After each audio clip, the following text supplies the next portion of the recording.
fans, Bobby Cardenas coming at you from Lancaster, California. Knock it off, Benji. Wait till after I finish. My dogs are scratching at the door. Coming at you Monday afternoon in my referee uniform. This one is from Denmark, believe it or not. A friend of mine, Diana, brought it back a couple of years ago. And the only other one that has one is her husband, James, who's also a referee in our league. So we've worn it a couple of times, and I will try to wear it again this year. I haven't worn it in a while. AFL referee badge, see? All right. I told you yesterday I would come back and post a video about refereeing. Excuse me. Well, I didn't get a chance to yesterday afternoon, you know. Happens. Stuff happens. I got involved. I got things that I had to, I couldn't do it. I'm doing it now. All right, so let's recap a little bit of the scores that happened since that I posted that video. At the time, I was watching, I believe, the Chelsea-Swansea match. I'm not sure if it had finished at that time, but it finished 2-2. The Galaxy, later on, at home, beat Orlando City 4-2. Should have been 4-1. Brock Shea scored a goal in stoppage time, literally with a minute to go, maybe less, to give them the second goal. They should have won 4-1. It was brilliant, though. Giovanni Dos Santos was involved, the good scoring goals, Robbie Keane.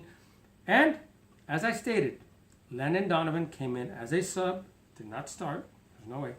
And I actually gave him a lot more credit than I should have. I said that there would be no way he would enter any time sooner than the 65th or 60th minute. He didn't enter till the 83rd minute.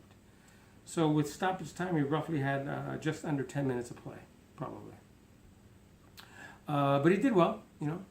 Didn't get too winded. So, hey, let's hope that he presses forward and he can help us and we get back to the MLS Cup and we win another title. All right, so let's get to the referee points. All right. First of all, I want to talk about two of my biggest pet peeves. The first one being the throwing. Because again, we saw foul throw-ins.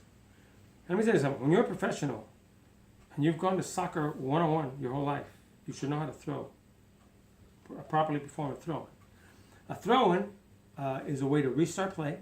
When the ball has crossed the touchline, the team that now has possession of it throws the ball in. And the way you do it, the mechanics are, the ball, you hold it in your hands. The ball has to come over your head fully, and then in one motion, you throw it over your head onto the field.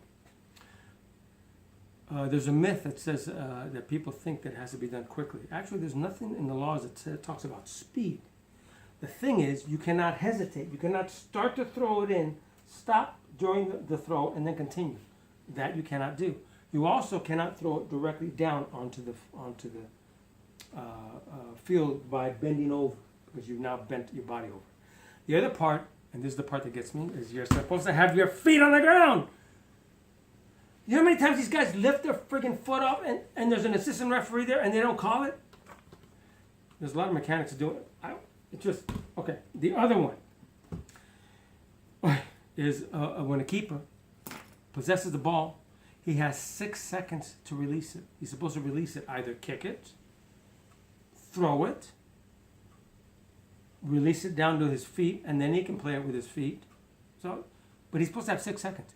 Do you know how often, in the BPL especially, and a lot of times in the Galaxy, the MLS, they'll hold on to the damn thing, run around the 18-yard area like they're pretending they're going to release it, like they're waiting, they're waving their players. They'll take upwards of 20 seconds. I've seen it. I saw one time a guy almost take 30 seconds to release it. When it goes past 6 seconds, blow the whistle. All right. I think it was just fainted because blow the whistle and an indirect free kick is issued to the opposing team. All right. Two things that happened in yesterday's games. In the Glasgow derby between Celtic FC and Rangers FC, at one point it had become 3-1. Celtic was leading. All of a sudden, I noticed the friggin' fans are throwing beach balls onto the pitch. Somehow there's beach balls on. I'm not talking beach balls, you know, the ones you blow up, different sizes. There were actually 2 beach balls in the goal of the Rangers goalkeeper for the rest of the match.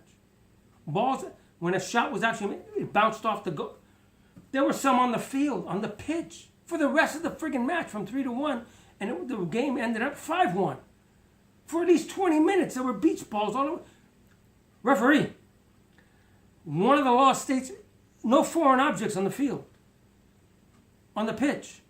You should have stopped it, gotten the friggin' beach balls off, gone over to Brendan Rodgers, the manager for Celtic, and said, hey, Sabaske, tell your friggin' PA announcer to go over there and say, hey, any more friggin' beach balls get on this pitch, the match is being suspended indefinitely. And the ref would say, blow it again, and stop the match, suspend it. That didn't happen. I've never seen that. Beach balls all over the friggin' pitch on the one side where the Rangers goalkeeper was, though. Not on the side that would get in the way of the Rangers trying to get the Celtic.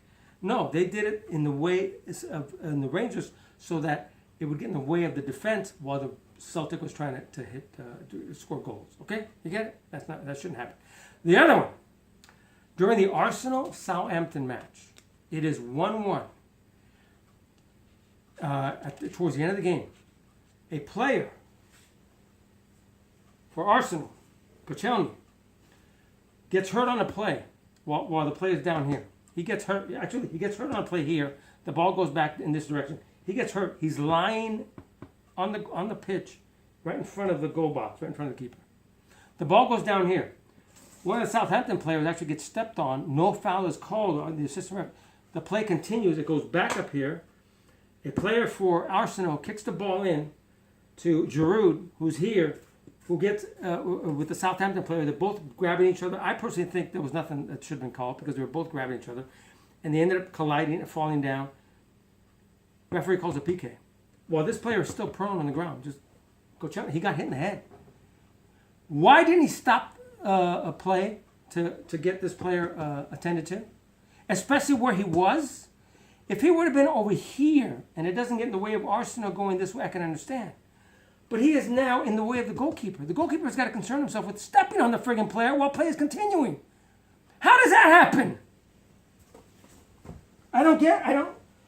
That's it. If I go anymore, I'm going to upset myself, and I shouldn't do it. I'm not a young man anymore.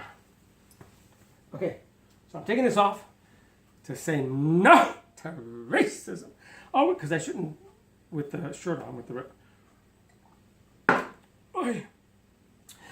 And go USA! And Champions League starts tomorrow. Check your stations, your Fox stations off. Tomorrow and Wednesday, Champions League. I can't wait. See you later.